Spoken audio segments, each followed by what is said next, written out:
Dear beloved, we want to let you know that your willing decision to be part of this growing community is recognized as a true act of love, a beautiful choice to support individuals as they share their life journeys, experiences, and testimonies. Be rest assured that here, you will find real-life testimonies that can inspire transformation, strengthen your faith, and encourage you in times of need. We also kindly ask that you engage with our videos, like, comment, and share, as your interaction helps this community of believers continue to grow and reach others with God's love. God bless you richly. My name is Salima and I am 23 years old.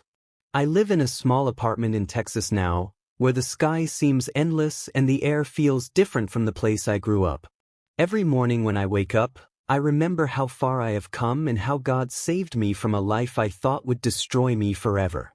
My story is not easy to share, but I feel God pushing me to tell it because somewhere out there, another girl might be going through what I went through. She needs to know that there is hope, that there is healing, and that there is a God who truly sees her pain. I was born in a North African country where the sun was hot and the call to prayer echoed 5 times every day from the mosque near our house. My family was Muslim, very serious about our faith. My father owned a small shop in the market where he sold fabrics and spices. He was known as a good man, honest in his business and faithful in his prayers. My mother stayed home to take care of me and my 3 younger siblings. She taught me how to cook, how to clean, how to be a proper Muslim girl. From the time I was very small, I learned that my job was to be obedient, quiet, and modest. I started wearing the hijab when I was 8 years old. My mother wrapped it around my head carefully that first day and told me I looked beautiful. She said the hijab would protect me from bad men and show everyone that I was a good girl who feared Allah. I believed her. I wanted to be good so badly. I wanted my parents to be proud of me. I wanted Allah to be pleased with me. So I memorized prayers in Arabic even though I did not understand all the words. I fasted during Ramadan even when my stomach hurt from hunger. I did everything I was supposed to do because I thought that was what love looked like. When I was 10 years old, my father decided I needed to learn the Quran properly. He hired an imam from our mosque to come to our house twice a week to teach me. This imam was about 50 years old with a gray beard and glasses. Everyone in our community respected him. He led prayers at the mosque and gave speeches about how to be good Muslims. My mother was so excited that he agreed to teach me. She said it was a great honor for our family.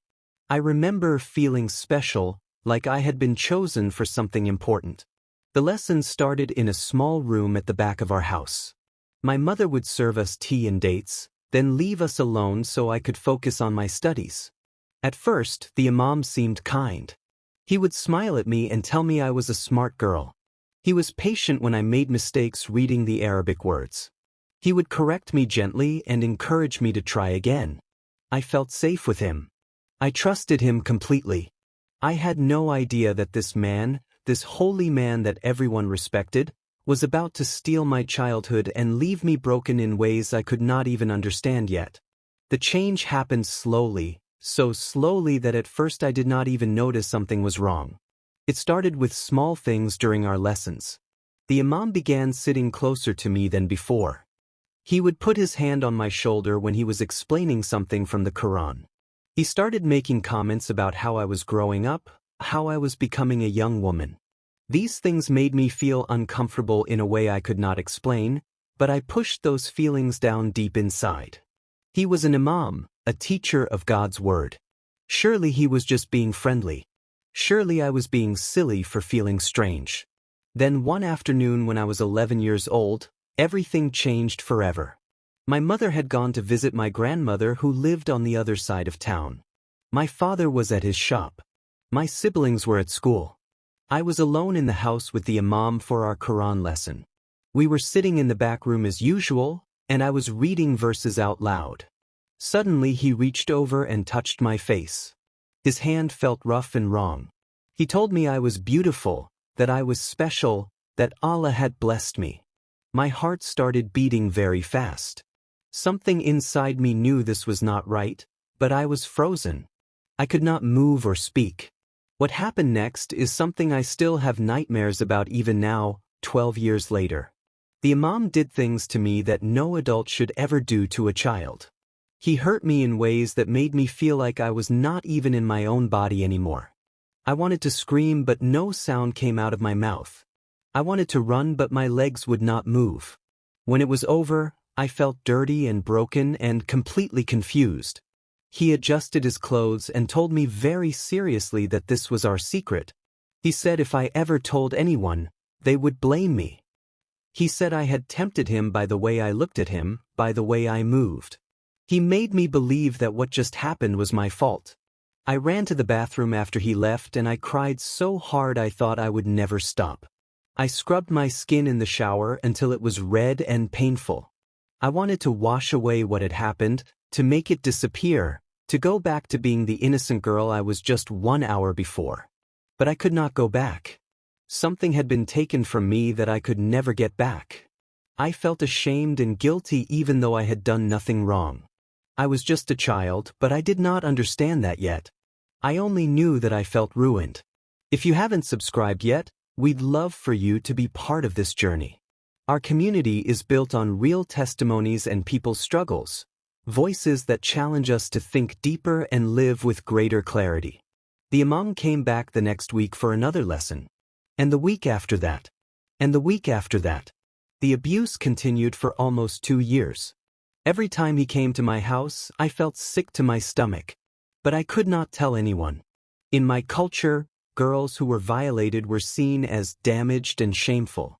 I had heard stories of girls who told about abuse and their families rejected them. Some were even killed to protect the family honor. I was terrified that if I spoke up, my parents would hate me. So I stayed silent and the silence felt like it was killing me slowly from the inside. I stopped smiling. I stopped playing with my siblings. I stopped feeling like a normal girl. I became a shell, just going through the motions of life while dying inside. The abuse finally stopped when I turned 13, not because someone rescued me or because I found the courage to speak up, but because the imam simply stopped coming to our house. Maybe he moved on to another victim. Maybe he was afraid someone would find out. I do not know and I will never know. What I do know is that when the lessons ended, I felt empty instead of relieved. The damage had already been done. I was broken in ways that went deeper than my body. My soul felt crushed and my heart felt dead. My mother noticed that something was different about me. She would ask if I was sick or if something was bothering me at school.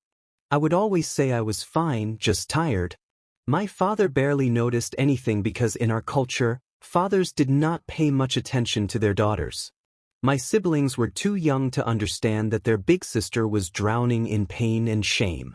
I felt completely alone in a house full of people. At night I would lie in bed and stare at the ceiling for hours, unable to sleep because the memories would not leave me alone. I started having panic attacks where I could not breathe properly. I would wake up sweating and shaking from nightmares about the imam. When I was 15 years old, the depression became so heavy that I started thinking about ending my life. I did not want to die exactly, but I desperately wanted the pain to stop. I would stand on our roof sometimes and look down at the street below and wonder what it would feel like to just let go and fall. The only thing that stopped me was fear. I had been taught that people who killed themselves would go to hellfire forever. Even though I was angry at Allah and confused about my faith, I was still terrified of eternal punishment. So fear kept me alive, but it was not really living. It was just existing in a gray world where nothing mattered and nothing brought joy. During this time I started secretly reading and trying to find answers to my questions. I looked through the Quran and the Hadith hoping to find comfort or explanation for why I had suffered. But what I found disturbed me even more. I read about women being worth less than men in certain situations. I read about rules that seemed to give men power over women. I read stories about war and violence that made me uncomfortable. I knew that scholars had explanations for these things and that I probably did not understand everything correctly. But in my broken state, all I could see was a religion that did not seem to care about protecting girls like me. All I could see was a faith that had given a man the authority to hurt me and then made me carry the shame for what he had done. When I was 17 years old, my father announced that we would be moving to America. He had been offered a business partnership with a relative who owned restaurants in Texas. My mother was nervous about leaving everything we knew, but my father said this was a great opportunity for our family. My siblings were excited about going to a new country. I felt something I had not felt in years, a tiny spark of hope. Maybe in a new place, far away from the mosque and the imam and all the painful memories, I could finally breathe again. Maybe I could start over and become someone new. The journey to America was long and exhausting. The freedom was strange and frightening at first. My father quickly found a mosque for us to attend and made sure we stayed connected to other Muslim families in the area. He was worried that America would corrupt us and make us forget our faith and culture. I enrolled in high school for my last year, and everything about American school was different. Boys and girls sat in the same classroom. Teachers encouraged us to ask questions and share our opinions. Students laughed and talked freely without fear of being punished for disrespect. I was one of only 3 girls who wore hijab in the whole school. At first, some students stared at me or asked strange questions about my religion, but most people were kind and curious rather than mean. I made a few friends, though my father did not allow me to spend time with them outside of school because he said American teenagers had no morals. One of my new friends was a girl named Rebecca. She was in my English class, and she had bright blue eyes and a warm smile that made me feel safe. Rebecca was different from other students. She was kind to everyone, even the kids that others made fun of. She never gossiped or said mean things about people. There was something peaceful about her that I could not quite explain. When I sat near her, I felt calm for the first time in years. One day after class, she invited me to have lunch with her, and I said yes. We started eating together regularly, and slowly, carefully, we became real friends. Rebecca never pushed me or asked intrusive questions about my life. She just listened when I wanted to talk and was comfortable with silence when I did not.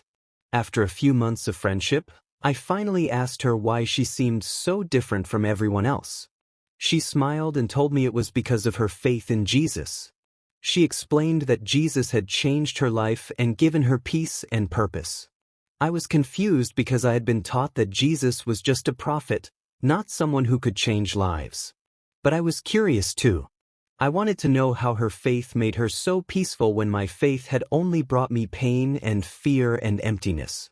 Rebecca invited me to visit her church one Sunday morning. My first reaction was absolute terror. Going to a church felt like the biggest betrayal I could commit against my family and against Allah. I had been taught that Christians were misguided people who worshipped 3 gods instead of one. I had been told that their book was corrupted and their beliefs were false. But something inside me was desperate to understand why Rebecca had peace and I did not. After weeks of thinking about it, I finally agreed to go, but I made her promise to keep it secret. I told my parents I was going to the library to study for exams. Instead, I drove to Rebecca's church with my heart pounding so hard I thought it would burst out of my chest. I parked far away from the building because I was afraid someone from the Muslim community might see my car. I kept my hijab on but wore a jacket over it. As I walked toward the church entrance, every part of me wanted to turn around and run away. Rebecca found me standing near the door looking lost and scared. She gave me a hug and led me to sit with her family. Then the pastor stood up to speak. He talked about a God who loved people unconditionally, who sent his son Jesus to die for the sins of the world, who offered forgiveness freely to anyone who believed. He said that we could not earn our way to heaven through good works or religious rituals. He said it was a gift that we just had to accept. This message confused me completely. In Islam, I had learned that I needed to do good deeds and follow all the rules perfectly to maybe, possibly, if Allah willed it, make it to paradise. My salvation depended on my performance. But this pastor was saying something totally different. After the service ended, I sat in my car for a long time before driving home. My mind was spinning with questions and emotions. Could it really be true that God loved me even though I felt dirty and ruined? Could it be true that I did not have to earn His love through prayers and fasting and perfect behavior? Could it be true that Jesus died specifically for someone like me? I had so many doubts and fears, but I also had something I had not felt in years. I had hope. That tiny spark of hope was enough to make me want to learn more. I started going back to that church every Sunday, always lying to my parents about where I was going, always terrified of being discovered, but unable to stay away from the message that was slowly healing my broken heart. Rebecca gave me a Bible and I started reading it in secret late at night when everyone else in my house was asleep. I would hide it under my mattress during the day. All my life I had felt condemned. All my life I had carried the shame of what the Imam did to me as if it was my fault. But here was Jesus saying He did not condemn people, that He came to save them instead.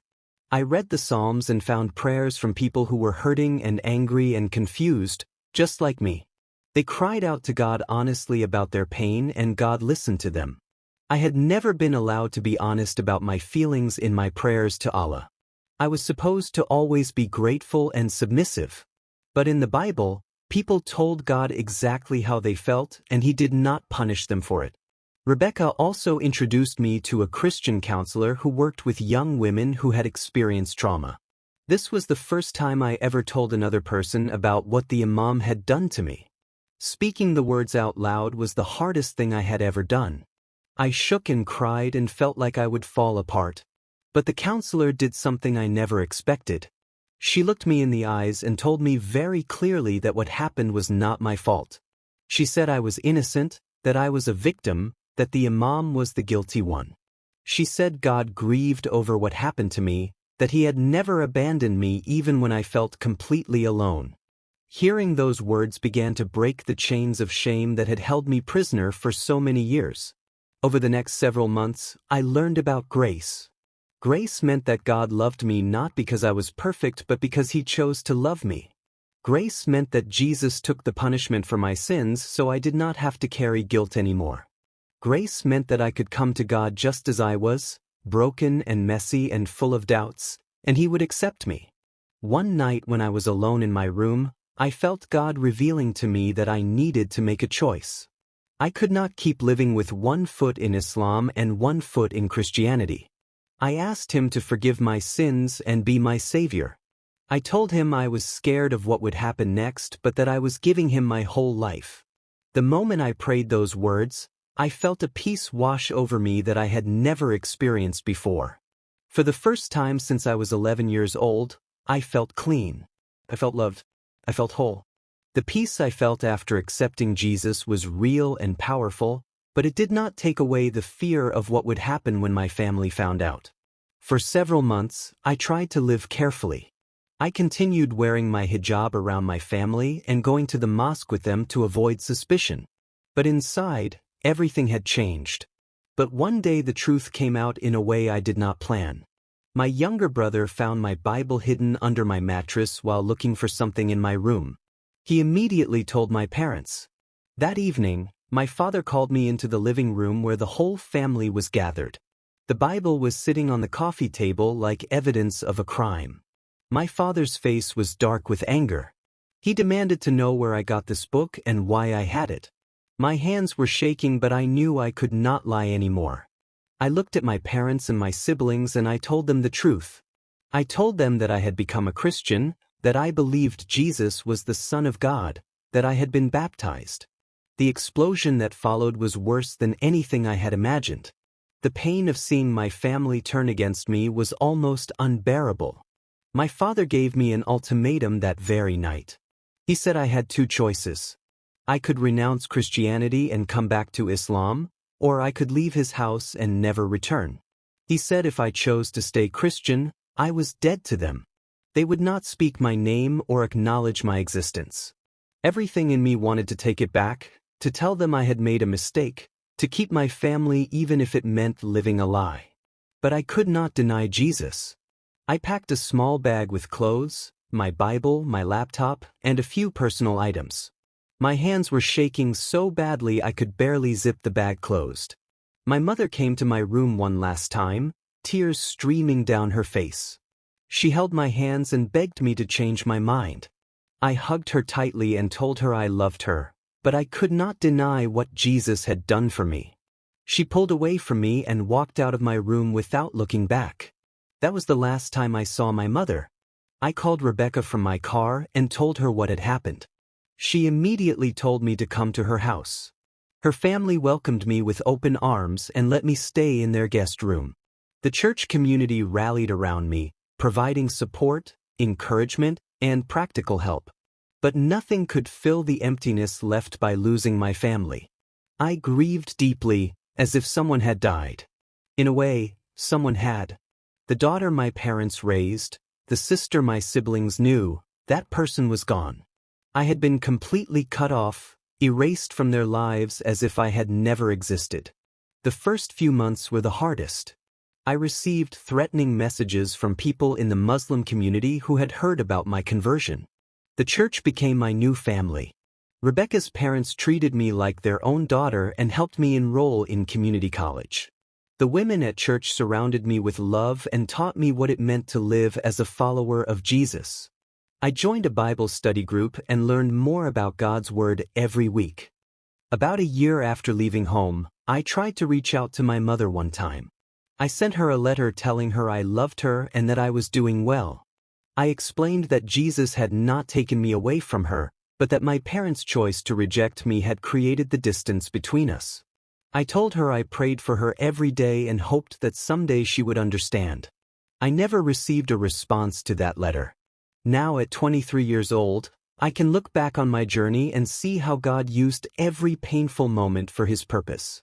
I now work with a ministry that reaches out to Muslim women who are questioning their faith or escaping from abuse. I share my testimony regularly, and every time I do, it gets a little easier.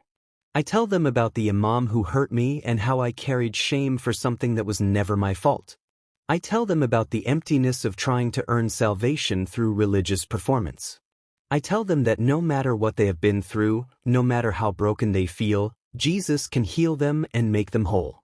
Many women have come to faith in Christ after hearing my story, and every time I witness that transformation, I am reminded that my suffering had meaning.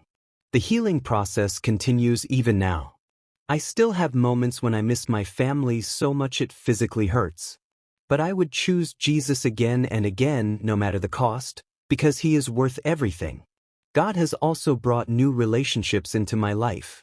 Rebecca remains one of my closest friends, a sister who walked with me through the darkest valley.